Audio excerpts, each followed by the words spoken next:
It's the High Heel Tea Podcast. Yes, sir. Where we speak on real topics that'll make you laugh. Looking good, smelling good, that's a boss chick. Yeah. 6-inch heel, show you how to walk slick. Hey. High Heel Tea with Crystal Lee and Ree Podcast. Hey. High Heel Tea with Crystal Lee and Ree Podcast. Hey. High Heel Tea with Crystal Lee and Ree Podcast. Hey. And it's the podcast, and it's the high. Back to the High Heels and Tea Podcast. I'm Crystal Lee. It's Rihanna. And y'all, today we are joined by Mya Diaz. Yay! Look, you want to know me, okay? He's like, I bet on it. Come on, I got it. Yes. How are you feeling? I'm feeling great today. I feel Yes. very blessed and grateful. Yes. God is good all the You time. look beautiful. I listened. Me next to Crystal. I said, wait a minute. I said, me next to these beautiful girls. I said, heck nah. I gotta come up. Come with it. ASAP. Well, we glad you came with it because you look beautiful. Put that shit on. Okay, that's it. Look, I put some clothes on today. You know, throughout the week, Uh-huh. where you just don't be dressing up. Yeah. Looking homeless. Mm-hmm. But you get your content done? Yes. Yeah, you better get your content while you got your clothes on. Ooh, child. It's off. It's off. I'm making sure too, every time we change whatever we do, I'm like, take my picture, do everything now, because when I go home, I don't want no problem. I'm a ghost. Don't Yeah. talk to me. Don't text me. Yeah. It's enough for today. Am I sitting all the way over to the side again?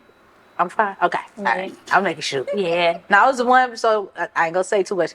It looked like I was the one that sting or I'm gonna look something. it up. Because I was too far over. Cause you all like, Yeah, that's what I feel at It's least. cool. I'm gonna look it up later. No, it's not the it's not the filming, it's the sitting. Like the person was over there, Rihanna was over there, and it was just like me right here. I was like, oh. Were you uncomfortable or something? No, I was perfectly fine. just was over there. We all did good. Everything was cool. And then when we stopped, I was like, and I kind of watched a little playback. I was like, damn, why I'm so far away from everybody? Yeah. But anyway, No. Yeah. Right. but let's get into this episode. Can you share with the listeners, the viewers, a little bit more on who you are, background, and who is Mya Diaz? Who is Mya Diaz? My name is Mya. I'm actually a real estate agent in St. Louis. I've been a real estate agent for a few years, serving clients throughout, and also really helping people start somewhere. Sometimes agents, they want to help when they're ready, but I'd rather start like when you're not ready, because it's in life in general. We need guidance, we need love, and we need resources through people to actually get things going. So I really don't mind sitting with you and talking to you. But also I am a speaker and I am a life coach through Bold Moves with Quran Voting. I have the gift of encouragement. Yes. And that's who I am. That's who God created me to be. Yes. And that's, throughout all the titles, that's my gift and that's who I am. God really took his time. And I'm just thankful. I love your energy too. Yeah. Me and Rihanna was mentioning it a couple of times. Like, your energy is so dope. It's so natural. Yeah. Like, being around you is like, man, I just want to smile. And Bubbles. Bubbles.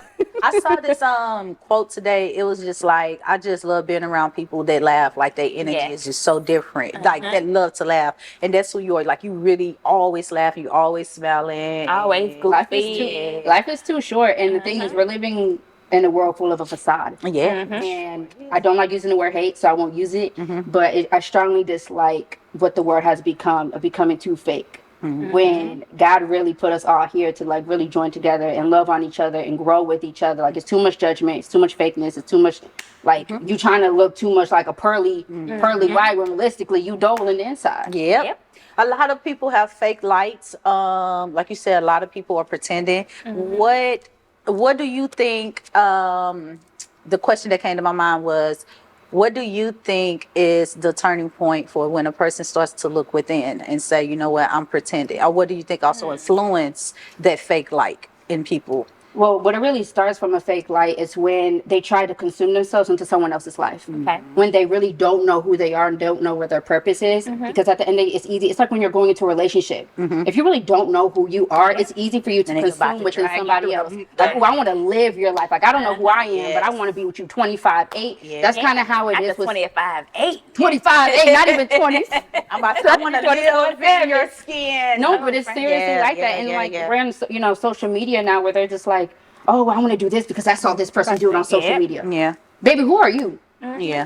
what are you doing with your life? Imposter syndrome. And probably and also it's just self-confidence. Like they don't know who they are. Take the time to really learn yourself because God created you to be one and only you, baby. No one could be you. Don't get me wrong, you could be doing a lot of things that other people are doing, but no one can deliver the way that you can.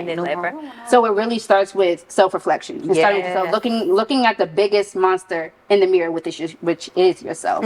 So I think that was a big turning point for me, and also a lot of people that I counsel a lot of people to do is just you got to start looking within yourself, learning who you are, so you can learn how to love yourself. And then be authentic, because you can't be authentic and be fake. Right? You can't be authentic and try to live somebody else's life. No. So that was a big turning point for sure. So, something I learned is that we all have like our blind spots, right? Of course. Like we all have to look in the mirror and see, because obviously no one's perfect. We all have to look in the mirror and see like, what is that one thing, that vice? It could be something simple, a simple blemish, or it could be something that's really a character flaw. Right? That we need to correct. What do you think your blind spot is? Because I want to talk to my blind spot. Okay. I want to get some therapy. I need some help. Baby, help me.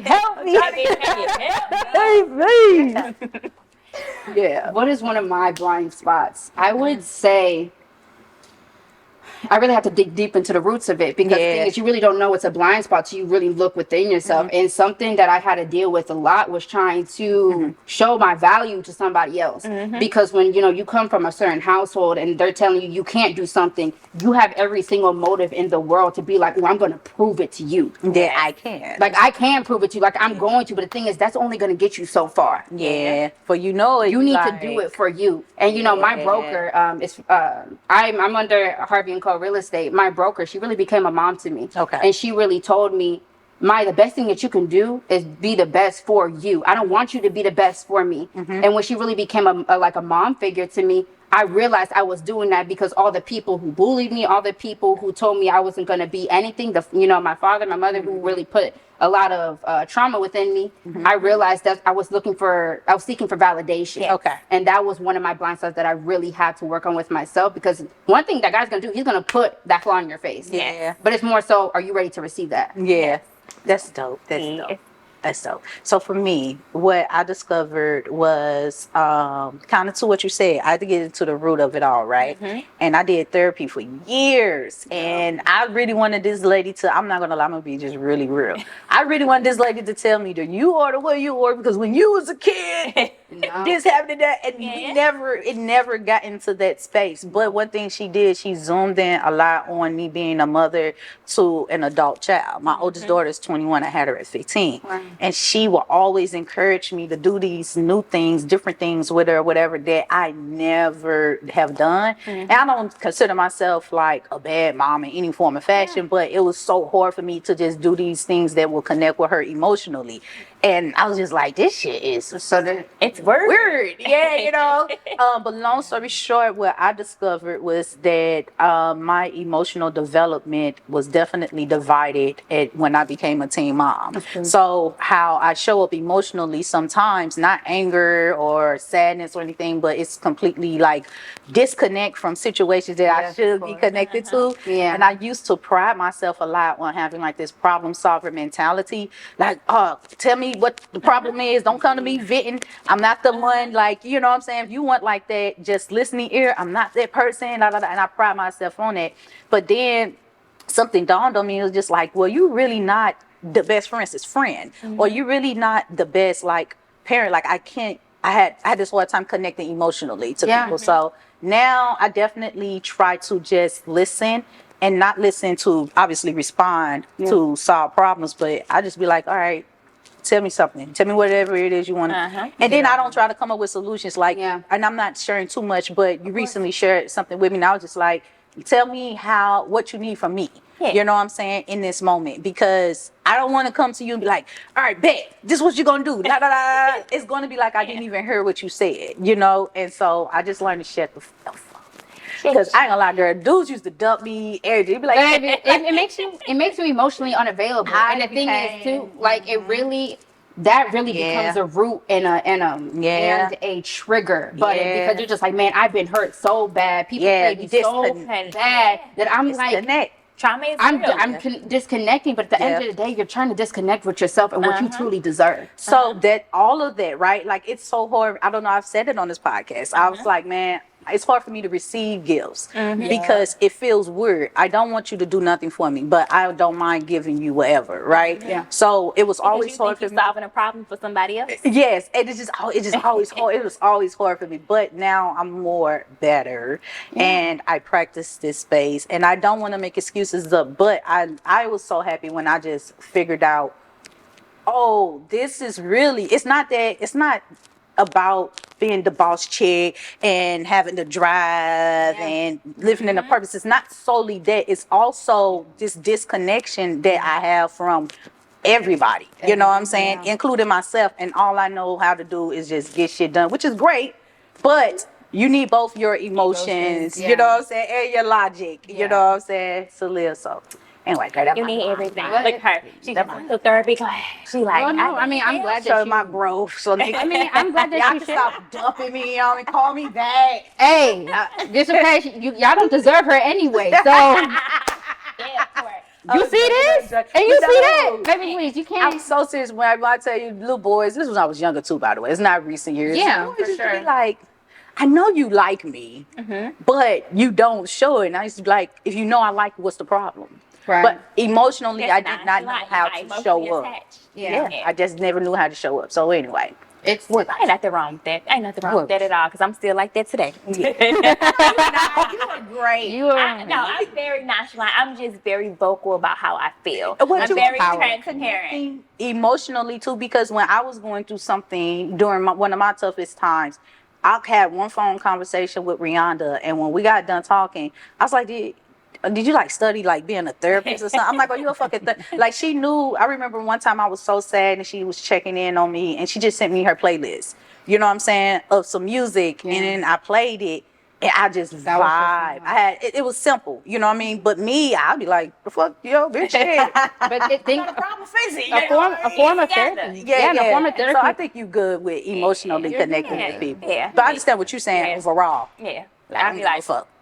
the simplest form of therapy Yes. can be so small. Yes, Yeah. it Because can. the thing Yes, is, it you can. really have to sit down and know someone how they're able to receive something. Yeah. Even if they're the most broken, there's a way you can reach them. Just the way Yeah. that God can reach you when you were broken. Yeah. You know, and I'm sorry that you went through those things, but I just want you to know, like, I'm really proud of the growth that you made. Like, it's not easy. It's not easy going from something Yeah. like that to building Yeah. emotions, building and realizing, you Yeah. know, we have a problem. Yes. Because, like I said, this world is a facade, and Yep. when we're really paying attention to ourselves, we are really dope people, and you're really dope. So Thank you should you. be very proud of you. Thank you. she always, I know. she always be like, I'm about to cry. I'm about to I have one more episode to do. You know, I love what you said. Building emotion. That's exactly That's the what it space is. that I takes time. I'm learning. Yeah. It takes time. It It does. takes time to build emotions. It takes time to build your character because God uses every season to build you. Yep. So it's giving yourself a different level of grace each single time. You know, we're not going to get right every single time, right? We're just meant to slowly get better, right? Yep. And that's 1% a day. 1%.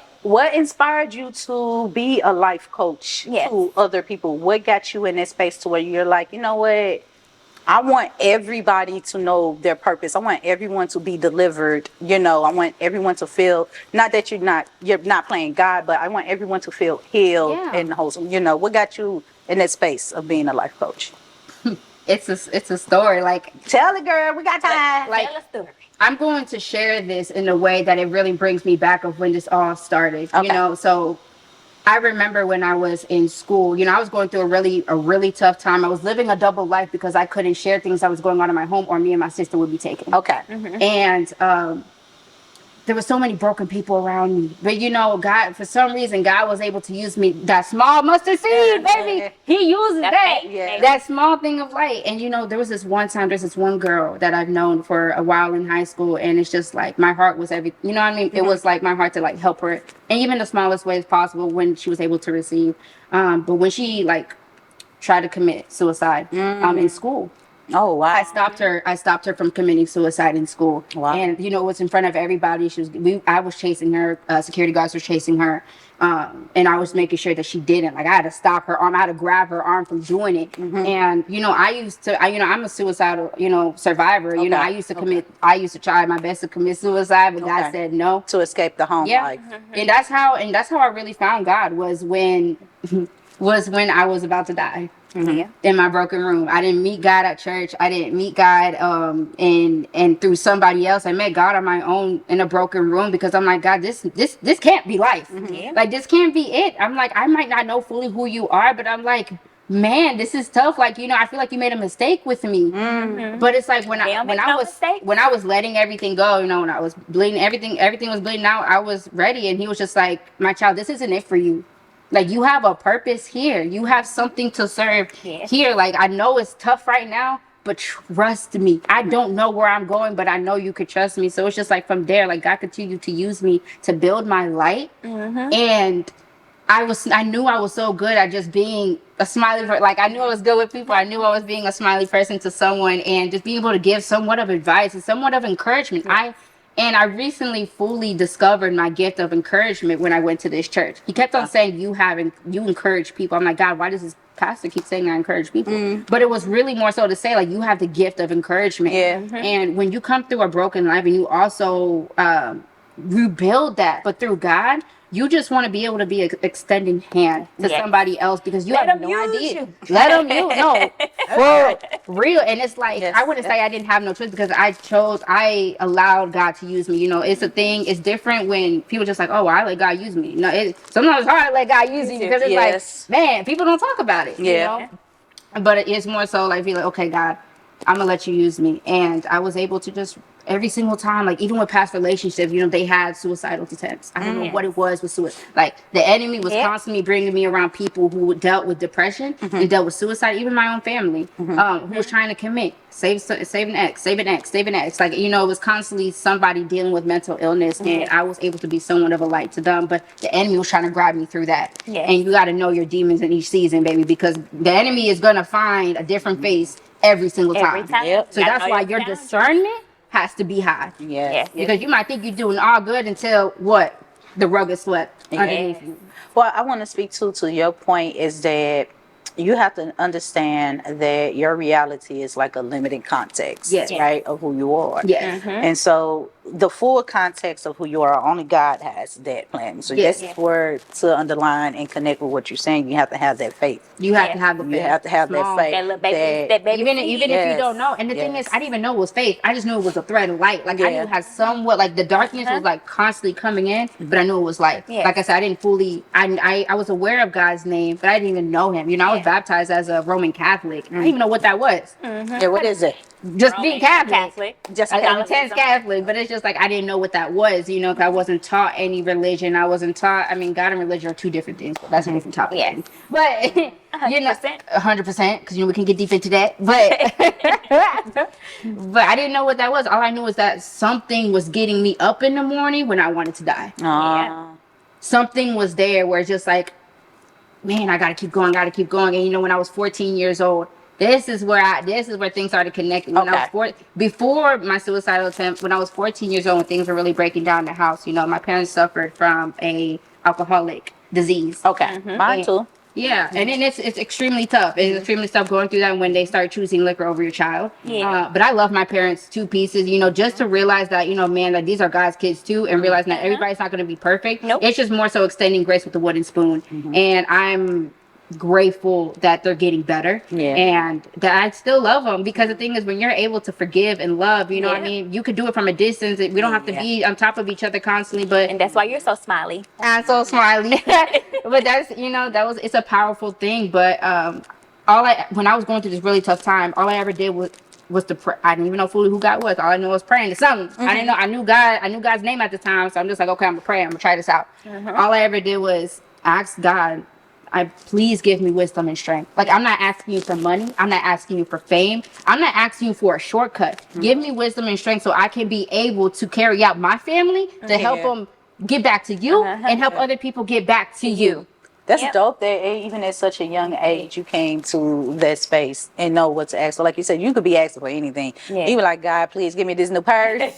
Man, Give me this purse. I can make it up some good. shmoney, okay? My bank account kind of looking tight. I need it. I need it. I want to say dealing with parents that battle alcoholism, right? type That of addiction. addiction. It's hard. Were you able to at least see your parents before the addiction, or was that something that you were born So into? I actually knew them before they got into the addiction. Yeah. And that was enough for me to know that my parents are still in there. Yeah. Like, don't get me wrong, like it took me nail and tooth to heal, because baby, that's not easy. Like I have, these are my parents, 100%.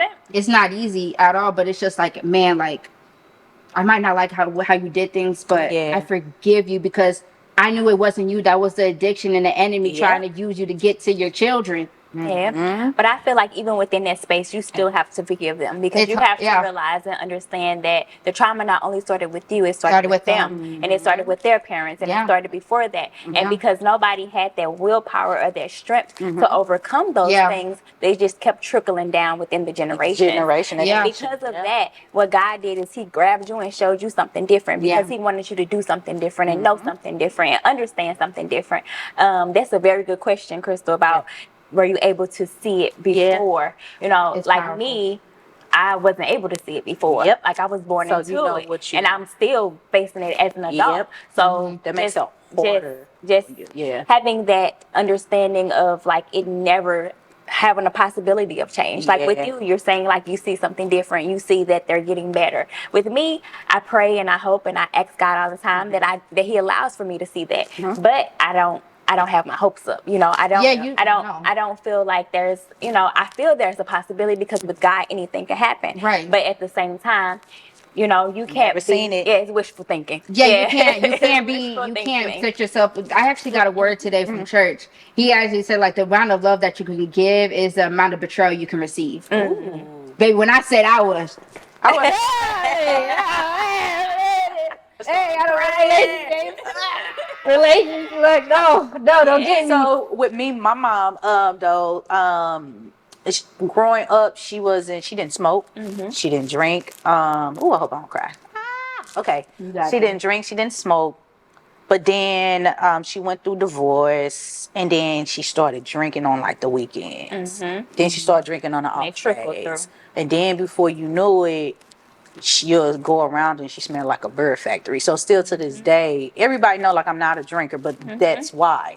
In addition, you won't never see me pick up a beer can. You know what I mean? And for a long time, I felt that betrayal from that space, right? In addition to everything I'm saying, I battle like teen pregnancy, lack of emotional development, and then your mom is abusing, alcohol, and that was tough, because in addition to that, it impacted her health. So she will go to the house, have a heart attack, go to the hospital, recover, come back out. The same thing. And I used to be like, to what you said, you're choosing that over everything me. else. And that was hard. All I knew was, like, when it came to me being a mom, nothing was ever more important than it. Nothing would ever threaten that or anything. Like, I must protect my kids. But that's why you're like that. Right? And so, it got to a point where my stepfather, who she was married to for like 20 years, he passed away suddenly. Now, he was my best friend. Okay, so he didn't drink, he didn't smoke. He was, if you want to say gentle parenting, that's what he was. Like, he's never screamed at me, he's never yelled, he's never whooped me, nothing. And he was just a beautiful person, but he suddenly died. So for me, it felt like my sense of security left. And I had just heard, I was like, oh, God damn, God. I got to get what they're going to leave me with. But when I ultimately came to, I had to get clarity in that situation, because when he passed, as hurtful as it was, I had clarity, because I was like, he knew I loved him. So a lot of times, one of the reasons death be so hard is because we like, oh, I wish. I didn't wish he knew I loved him, and I knew he loved me. And I was like, I need to have that exact same, like, clarity with her, whatever her path is. And so I started to just kind of let a lot of stuff go, stop expecting her to ever be different. Yep. Although I saw her being different, and a lot of times when people do talk to me, they just like your work ethics is so strong. But that's who I got it from. My mom was super industrious. I just saw her go out and get it, and so I always credit her to that still. But I let go of wanting her to be something that she wasn't. And that trickled down into the relationships I would have with men, like obviously your attachment styles and everything like that. Trying to heal people that you can't heal. And it's You don't know this nigga. man. I got nothing but a Like it's codependency. Yes. And the thing is, like, as women, baby, I tell you, as women, we go through these really hard traumas through our parents in our household. We're just like, we don't realize that it's codependency. We don't realize that we're just trying to fix something, but we think like, oh, it's healing. No, it's only healing because it's like misery loves company, but also the fact that, man, well, someone's that messed up too. Well, okay, let me see if I can help them, right? But you're still not watching yourself. You're just...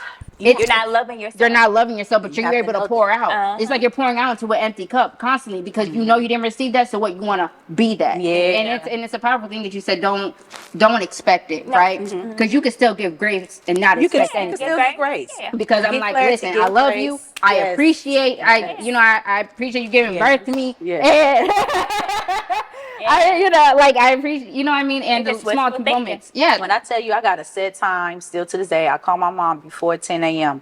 If I don't call her before that time, I'm very iffy if I ever even answer the phone, because I know after a certain time she wakes up, she starts drinking and things. So I'm so intentional. Like, I'll call her with the girls around, with my daughters around, so they can see her more in that space because they have their little cell phones.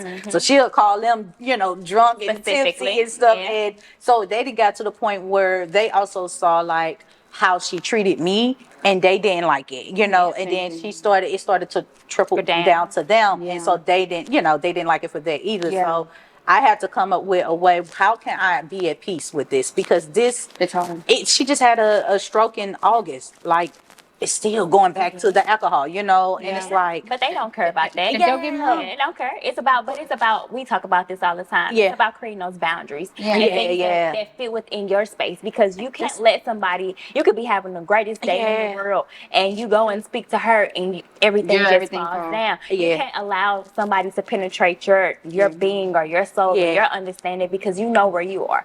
They made those conscious decisions in their lives to be where they are, and it's nothing that we can do. We can't do anything, because the love that they need for themselves, they've yet to find. And we can't force them to find it. We can't show it to them. We can't do anything. So all we can do is we can heal ourselves. And we can be in better spaces for ourselves. And we can transfer that on to our kids. I don't think we know that though. Like, so it's dope that people like you and with your passion, your purpose is out there doing that type of work. Because everything you just said, that's not what's gonna come to your mind. What's gonna come to your mind is, I got one mama. I got one daddy. And I can't give up on them because this is all I have. So it's a difference between you with a dude. Oh, I could go get another nigga. I ain't get me. Get another bitch. I could get another friend, but your mom and your dad, like, that is. They still on your birth certificate. Look, I know how to make birth certificates. Listen, hey, can I get a print, please? I really want to change my last name to like Pablo or something. Pablo. Who the Escobar? It's still Escobar. Yeah, I don't want to. Escobar. We're talking about House Live.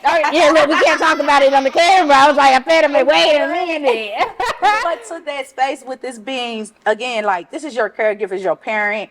It's different from any other relationship. What are some approaches you would encourage someone? I love what you said, but what are some approaches you would encourage someone to kind of like combat that space and deal with that space, who's dealing with parents, like, for instance, addiction, neglection, abuse, whatever it may be. You get one mom, you get one dad, and when they're gone, it don't matter who's a mother figure, father figure. When they're gone, they're gone. You know what I'm saying? And it's like a super hard space for a lot of people. Place mental illnesses into that category too. You can. Because mental illness comes with addiction. And that's what it starts. Like, once you go through depression, once you go through anxiety, every single thing that the enemy can use to trickle you down into that hole, to be alone, to isolate you, he's telling you this is the only thing that can help you. He's purposely making you believe that this is the only substance to save you. So I'm like, okay, I'm gonna find a coping mechanism. I'm gonna find something to make me feel better for a short time period. It doesn't realize how much hurt that is bringing. But the thing is, the enemy is so strategic because that's exactly what they're trying to do. So one of the biggest things that has helped not only me, but it helped a lot of other people fighting this. You really gotta start with yourself. Everything starts because the thing is, if you don't have a firm foundation with yourself, and at least I'm not saying you need to be a superhero. I'm just saying just take the time to learn how to love yourself. Because the thing is, if I didn't learn how to love myself, I couldn't meet my parents where they're at because I was angry, I was mad, I was torn up, I was sad every day. I was constantly bickering and ready to shoot my shot back at them constantly because I was ready to fight them because my combat mode, when the things were going on at home, it was easy for me to put that pit bull thing right back up because I'm like, you got me messed up. But what really helped me was really learn how to love myself, but also build those boundaries. Grace with the wooden spoon. I'm a be me. I'm gonna be me. Open your mouth. That's it. My wooden spoon right here. Listen, it ain't good food either. Okay, got me messed up. Come on over. Just come on over. I love that. And prepare. And one of the scriptures talks about God's gonna prepare a meal for your enemies. But people think that that scripture is only talking about He's going to reveal your enemies. No, He's going to teach you how to forgive and love your enemies because only love can conquer all. Them enemies want to be your friends. My friend, you're going to be from this, but I love you. I mean, I appreciate. You know what I mean? Like it's a parameter, right? Like it's more so like, okay, these are my acquaintances, these are my friends, this is my circle.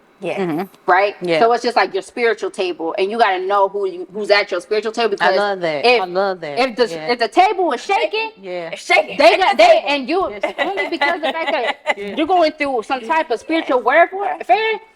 Your table is going to hold that table up because they love you and they have spiritual covering over you so much. They're going to fight every tooth and nail for you and rebuild you and revive you through God itself. You got me messed up. The enemy cannot have you. You ready to fight? Ready, okay? Like the enemy cannot. God, you start speaking at the camera. I'm looking up. Okay, but God, I swear, God, because the enemy cannot have you. The enemy cannot have you, and it's so important to know your community. It's so important to know the people who are around you, and allow God to continue to remove people who have no longer served you. Because best believe there's conversations being said that you haven't heard, and there's things that have been said that you haven't done. Like it's more, it's too much going on. Like there's so much things that can happen behind the scenes. 100%. And if you in a room, if you're not in the room, if you're not in the room and then someone's talking about you or who doesn't talking about you, that's how you know it's a real friend or not. True. Like you gotta know. That's why you need to know your spiritual table. Who's really for you? Who's bringing Thanksgiving, baby? I know. Happy Thanksgiving, everybody. Okay, we all had our big backs out. Okay, listen, this bell kind of. With your book that you're working on, what are the context of this book? What are you hoping with writing this book? You reach, you impact, and what made you want to write this book? I'm going to start with what made me, and I'm going to answer your question because that's what happened next. What really trickled me, what really made me write this book is I didn't make myself do anything. I went on a Daniel fast for 21 days because I love real estate. I love what I do. I love helping people through it. And I love ministering through people because I know what it's like coming through a broken home. I want to help you find a safe haven for yourself and that stability because I didn't have that. So I'm going to help you because not only that you have a stable home now, you're going to build generations with this baby. So it's just like, God, right after that Daniel fast, I was really trying to understand my purpose. And I knew I was good at helping people. I just knew it. Like, it's something that it was so easy for me. And then, I'm not sure you can follow up. I'm sorry. I knew I was good at helping people. Like, I knew it was just something that it came easy. Okay. But after that Daniel fast, God gave me a book in front of my face. I'm like, you want me to write a book? I barely passed English class. Like, what do you mean? You want me to write a book? And he gave me the cover and he gave me what this book is about with time when I was writing it. Like, I remember getting on the phone because I'm actually with book publishing coming through Janae Hernandez. She helps authors, establish their book and everything like that. And when I called her on the phone, she was like, "So what's your book gonna be about?" I said, "I don't know. I know God wants me to write it, but that's it." Exactly. Like I just know I need to write a book. Like I need to write it authentically. I'm not gonna let AI or nothing write my book. So I'm gonna write my book myself because this is God's book. This isn't mine. And what I've learned writing it is just really bringing the brokenhearted back to Him. Okay. But also the transparency of what we're in this community that we're in, who are God fearing or who is of God, who is not of God. Like, baby, what? And it's more so showing that it's okay not to be. It's okay to be imperfect. It's like okay to not be okay. If we were perfect, we would not need God. Nope. Yeah. You won't need His plan. We wouldn't need His plan, and God knew. That's why He said self-righteous. And one of the words that He gave me constantly, I just shared this to someone today, is that if you get too close to the sun, you'll burn. Yes. Like, if you get too close to the sun, baby, you're going to burn. And that's self-righteous. That's pride. That's ego. And that's saying you think you know all. Yep. That means you don't feel like you need me? Yep. No, I gave you this. I could take it away from you. Yeah. Yep. At any time. Destruction before. So it's more so being transparent about the Christian community. Okay. That's me being truly honest. And I'm very open about it. And, what's the difference between religious and God-fearing? Yeah. Yep. Because it's like you meet people who are extremely God-fearing who are out the church. Yep.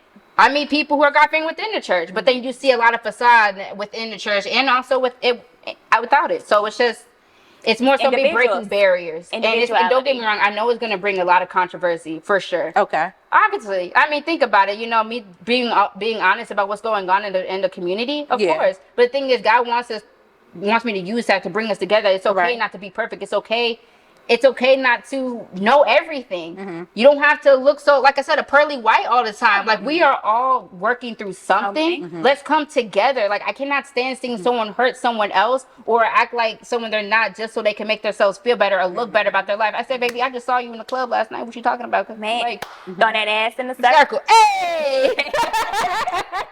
But it's just the transparency and honesty about the community of what I've learned through God himself. And he just really... He's the one that's writing this book, not me. Yes. And just really bringing the brokenhearted back to Him, because it's not easy walking in God's path. It's not easy. Narrow road. He really meant that, because it's not easy. A lot of things are stretched. Yes. You are stretched thin. He's like constantly shredding your skin of who you used to be and showing you who you were before you were even born. Yep. Ooh, that's fast. Right? Like, ooh, that's strong. Doctor, got chill. So my last question. I love everything you're saying, and especially targeting the book. How would you define the difference between honesty and transparency? Because a lot of people are very honest, but they're not transparent. And transparency is a very rare. It's not raw. It's not about being raw. It's a very rare space that people live in. You know what I'm saying? It's a rare quality. Yeah, that everyone doesn't have. Like simple as that. So how would you say, like, what would be your advice to the difference between being honest versus transparent? Well, like you said, everybody can be honest. But the thing is, when you're being honest, you can tell you're being around the bush of what you're trying to say. So it's just like, what curves do you keep trying to make? It's like trying to read through the lines, right? So I know, and the thing is also what I ask God a lot is to give me high discernment. Yes. Because without discernment, and anybody can make you feel something. Anybody can tell you anything, but is it true? Is it true? Is it transparent? I'm gonna show you every side of who Maya is, and you guys are gonna show who you are outside. That doesn't change who you are. We're beautiful. We're amazing. It's important to embrace who we are, and if I could tell from a facade a mile away because of the discernment that I have. So it's prayer of having discernment. Then also knowing, like, okay, you could trickle it down. Like, what aren't you really telling me? What's reading between the lines? Between the lines. Exactly. Yeah, I was going to say that. Yeah. Like, it's like, oh, energy. You look really pretty, but like this is there. But like, no, you like, girl, like you gorgeous enough, but like, get together. Like, it's a difference of the two, right? So it's just, you really have to pay attention to those people when they're really speaking to you, because at the end of the day, anybody can smile at you. And they can hate you. And they can hate you from behind the scenes. They can do that sarcastic smile all day to you, but they can feel so envious of you. That's why I listen. God, continue to constantly switch my heart posture so I can never become like that. Because every new season comes with a new heart posture. And forgiveness, love, grace, kindness, every single thing, because the enemy's constantly going to like yours. No, You start humming. I got a song. Look, harmony, okay? Got a song in my head. So it's the power of discernment, and it's also the power of really allow people to be let go. Like we want to hold on to people so long because of the history, but we don't realize. I'd be like, woo. We want to hold people, and I just had this conversation today. Like people want to be held on to because of the history, but you're realizing that root is rotten. Yeah. You're holding on to a rotten root. Yeah. And what's gonna happen? You're gonna rot too. There you go. The vines are gonna continue to go through. Gonna be a rotten mother. Two rotten mother.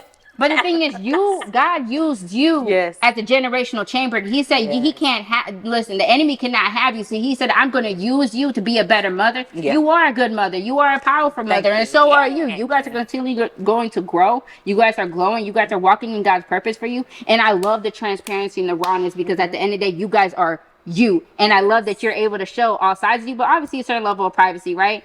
But you're able to be so raw, and you can, and it's rare, right? Transparency is rare, honesty is there, right? Yeah. I don't give a shit. I mean, you know, I'm saying that much. You was like, I don't know why you care so I much tell about this person people thing. all the time, Baby, I'm an listen. open book that you never read. All thing I do is ask, or if I'm comfortable enough to where I feel like, and not comfortable from a space of if I'm gonna be embarrassed or some shit, but like, if I can feel like I can connect with you, I'm comfortable with the connection, I will talk. I don't care. It's a safe space. And one thing I personally live by, and I share it with my daughter, especially my oldest daughter, because she's growing up, all of them, they're growing up with like social media, so it's so easy to fall into this imposter syndrome. It's like, baby, don't never let nobody burn you with your own tea. No. You know what I'm saying? Own it. Like, learn who you are, know your vices, know yourself, have self-regulations, and also duality takes you far. But never let no one burn you with your own tea. So that's what transparency is vital. Like, you gotta have it. You gotta have that. And a lot of times people that confidence as well. Man, listen. What you gonna say about me that I can't say I already know about myself. or don't know about myself? Not that I know it all, not that I can't be corrected. But I'm aware. But I'm aware of a lot of things. Yeah. And I'm aware to correct it It myself. leads to accountability. Yeah. It leads to accountability. Transparency leads to accountability. Yes. And once you do that, it builds self-love. It builds self-confidence. And it builds character. It builds your character, baby. Yes. I And said, nothing can ever bring you down. I said, how do you deal with someone like having the parents' addiction, et cetera, because someone needed to hear that. Because although you're younger than us, you still went through your times of trying to get your parents to see who they are. Yeah, it was hard. She has. We spent so many years trying to get them to just feel like make one decision that says you love me more than you love the alcohol, love me more than you love those drugs. But really the answer isn't going to, acting out of anger and all of that. It's like finding self-love, because when you love yourself, you deal with people different. You know how to approach different. You know how to react. You know how to react. You need, and like she said something before. Once you know who you are and who's like your self-love and everything like that, you create boundaries. You create boundaries, but it teaches you the power of reaction, right? Yeah. You gotta remember, like, those triggers that your mom put in you, they're still healing, right? We're all still healing, right? Yeah, but they're forever. There's still triggers there that can be easy to pop off. But you have the ability to learn how to react. Oh, for sure. Because that gives you power. The power, like, I'm like, why are you so quiet? That gives something. I'm chilling. Right? I'm chilling, right? I'm quiet. Like, you can't. I don't know what you don't know the word we had in the word. You just chilling. You just being quiet. You to your and they just yelling. I'm just like, you done? Like, you good? I hope you have a great day. Before we end this episode, share with the listeners, share with the viewers where they can find more details about your upcoming book and connect with you. You can connect me up on Instagram on Mya Diaz Speaks, and then if you have any inquiries about real estate, it's Admiral Living. Okay. And before we end, I usually mention this before the episode ends. My question will be: can you share your best piece of advice? How about share her best quote? Yeah, or either or. Because I feel like she got a quote coming on. I feel like she has a scripture, but I feel like she got a whole bunch of stuff. If you have a scripture, you have an interpretation that comes out as advice. Yeah. But what is your best piece of advice that you can share with someone based off of the service you provide? Or if you just want to inspire, what's on your heart? What's on your heart right now? Not you saying about the scripture, because actually... Because she said, but God wasn't saying. What? No, but you thought he said nothing. He meant right. Okay. I heard you. She did her dance. But a little bit, a little shake. Listen, the Holy Spirit about to come out of me just a little bit. Yes. One of my favorite scriptures that actually recently I came across was Jeremiah 17. I don't know the actual number, but I know for sure that it pretty much talks about how with God, and your firmness with God, nothing can shake you. And there you go. I actually got the scripture in my head now. So it pretty much talks about how the fern, like the tree, the leaves stay green on the tree even in the year of drought. Mm-hmm. And that's powerful because at the end of the day, like if you got God with you and within you and you truly are serving him and walking in his purpose and knowing like where you are, where you're going, like even if you don't know where you're going, you could trust him. Yeah. No leaves will turn yellow. No leaves will fall off. So it's just really trusting yourself. Really, trusting yourself enough so you be able to trust God. Yeah. There we go. And just really being you and yourself. I try, we all try to be somebody that we're not. Be you. Be your authentic self. Love yourself. Learn your gifts. Learn what God put you here for. Because at the end of the day, that's what's going to take you far. Yes. Don't try to do everything everybody else doing. Do what's in your heart to do. And that's it. And kill it. Kill it. Yes.